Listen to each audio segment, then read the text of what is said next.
Welcome to Newsmax TV. I'm Kathleen Walter. A Tea Party-backed candidate is threatening to unseat Senate Majority Leader Reid. Joining us on Newsmax TV is Sharon, the Republican nominee for U.S. Senate in Nevada. Ms. Engel served as a member of the Nevada Assembly from 1999 to 2005 and ran for the Senate in 2006. Welcome to Newsmax TV, Sharon. Thank you very much. Congratulations on your primary win. A recent Rasmussen poll shows that you're leading Reid 50% to 39%. What is your strategy moving forward to defeat Senator Reid? The strategy, of course, is very simple. We're just going to expose his record. Most everyone knows Reid, and they are not happy with Harry. So that's our strategy moving forward, is just to remind them of all the reasons they're not happy with Harry. Now, your campaign released a web ad on Monday that keeps the focus on Reid as opposed to your own policy positions or biography. So I'd like to ask you a few questions about where you stand on the issues real quickly. Let's start with Social Security. I know that you've said that you would like to phase it out, so why phase out Social Security? I think that I need to clarify that I really want to save Social Security. I have an 87-year-old father, and my husband's mother is 80. They're both on Social Security and Medicare. And what Reid has done is raided the lockbox. There is no money there. There's an IOU. So we need to save that Social Security fund by putting some money back in there so that Reid can no longer raid the lockbox. But going forward, we need to personalize Social Security in the same way that Reid's got a personalized account. We deserve the same personalized account as Reid has. Okay. Now, you've also called for the elimination of the Education Department. Talk to us about why you believe that's the right way to go. All conservatives are asked, when they ask to cut spending, they say, where would you cut? Well, I think we need to have a prioritized list of spending, A, B, and C, and those things that are on the C list then need to be cut. And the Department of Education is on my C list, and the reason is because the 10th Amendment really says that those kinds of activities, education in particular, should be done at the local level. The closer education is to the classroom, the better it is. And so that's why I would say that's the place to cut if you're going to have to cut spending at the federal level. Now, if elected, what other cuts do you feel should be made? Well, of course, I always go back to those unconstitutional czars. The president can have friends, but we don't have to pay for those friends. And then there are other agencies and departments that generally fall under that 10th Amendment place. The Department of Energy, the EPA, those types of things could be better handled at the state level. All right. Explain to us why you believe that it is so important to repeal the federal income tax. I know Steve Forbes would agree with you on this one. The federal income tax code is 67,000 pages of reward your friends and punish your enemies. It is what Washington, D.C. and the lobbyists have been using for years to get advantages for their clients. What we need is something that's fairer, flatter, and simpler for our citizens, something that we could fill out on the back of a postcard, something that we don't need to pay extra every year, the 15th of April, for an accountant to come in and figure out if we've got the right forms filled out and if we're paying the right amount. This needs to be simplified, and if we do that, I think we'll see a lot of the corruption in Washington, D.C. go away. Ms. Engel, Nevada has now surpassed Michigan as the state with the highest unemployment rate at 14%. What could you do as a member of the Senate to spur economic growth? You know, that's a very unfortunate thing that I lay right at Reid's doorstep. We now are the highest in unemployment. We are the highest in mortgage foreclosures, and we're also the highest in bankruptcies. And Reid says he does more for Nevada. We say stop doing more. We can't stand it. The other real issue is that the federal government has regulated small businesses to the point that they are really retracting from the thing that they do best, which is create jobs. Whenever they have to deal with more regulation, and Obamacare is a perfect example of more regulation that is going to stifle jobs right here in Nevada. Also, more taxation keeps small businesses from really expanding. And so as your U.S. Senator, I'm going to work on deregulation and lowering taxes, which are the things that will give a clear message to small businesses that they can have some confidence once more that their government is out to help them, not injure them. And the only way that government can really help is to get out of the way. Ms. Engel, it's been learned that Attorney General Eric Holder plans to challenge Arizona's new immigration law. What do you say to that?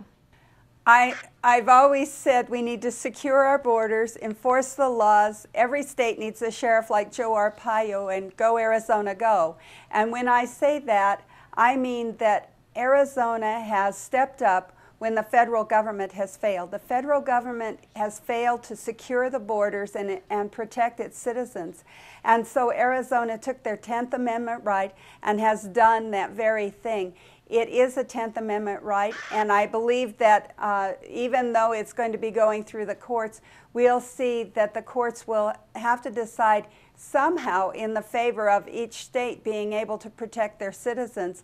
And we have an assemblyman right here in Nevada, Don Gustafson, who has already requested a bill similar to Arizona's bill. We're just waiting for the case to go through the courts so that we know how to write our own bill.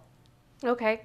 Well, we appreciate your coming on to Newsmax TV to talk to us about where you stand on the issues, but let's talk about the treatment that you've received from the mainstream media since you became Nevada's Republican Senate nominee.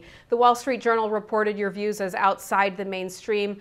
Others have called your views extreme. How do you respond to that? Well, the American people are mainstream, and I'm mainstream America. If you ask any person on the street how they feel about the federal government, they're going to tell you that the federal government is the problem, not the solution. They're going to say that my views are mainstream views, and that's really what the Tea Party is all about. It's not an organized movement. What it is grandmothers, grandfathers, mothers, dads.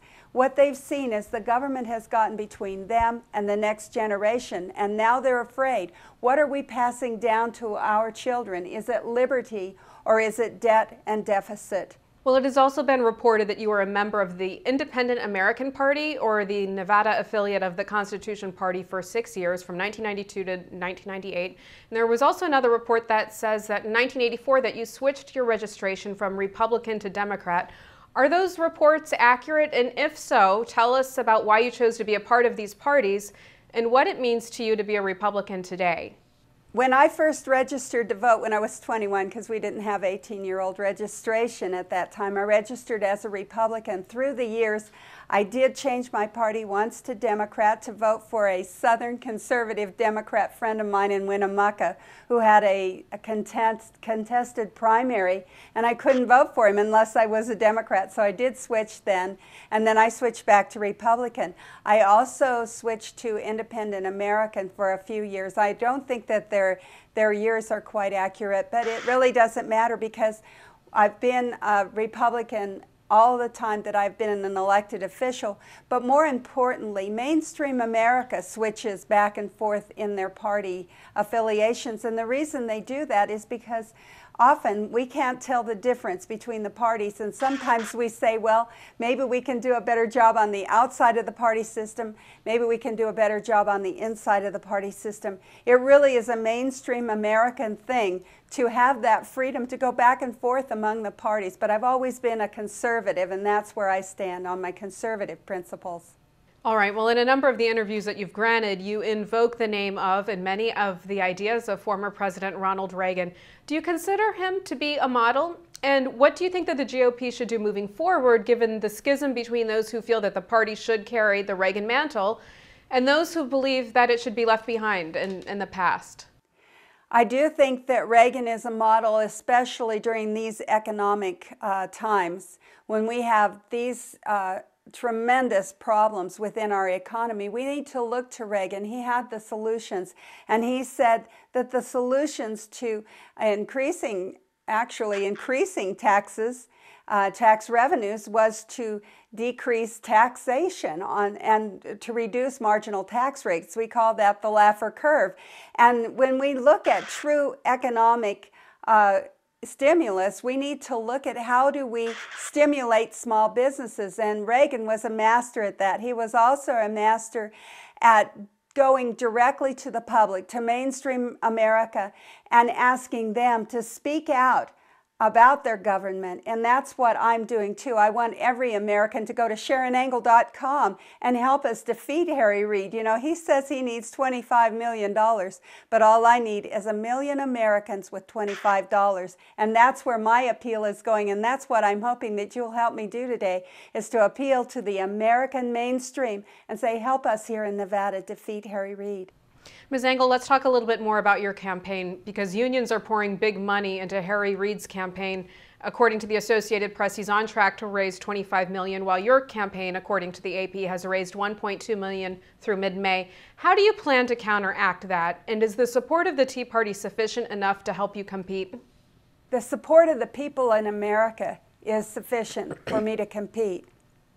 And that's why I've said, go to SharonAngle.com and send money. If you can't vote, send money. We in Nevada will be voting. I've been encouraging people to look at the record, to look at Harry Reid's record, and see that he's the one who is responsible for what I call the Obama whisperings that have happened here in Nevada. We have 14% unemployment. We have the highest rate of foreclosures in the nation. We have the highest rate of bankruptcies in the nation. And that squarely lands at Harry Reid's doorstep, because for over 24 years he's been promoting those same agendas. And we have seen very little of the Reagan economics that we'd like to see, especially here in Nevada and then across the United States. We see an economy like Greece, and now Spain is following that suit. We don't want to be the next Greece or Spain. We want to be Americans, and we want to have an American economy that thrives on Reaganomics. Okay, you recently met with GOP leaders in Washington. What kind of support did they pledge to you? Their full support. They were very complimentary. They understand that I am mainstream America. I'm mainstream conservative Republican, and that we have an opportunity here to change the direction of our country in November of this year, and that's what they are supportive of. They're saying, yes, we're going to help you put that message out that people need to go to SharonAngle.com and help her.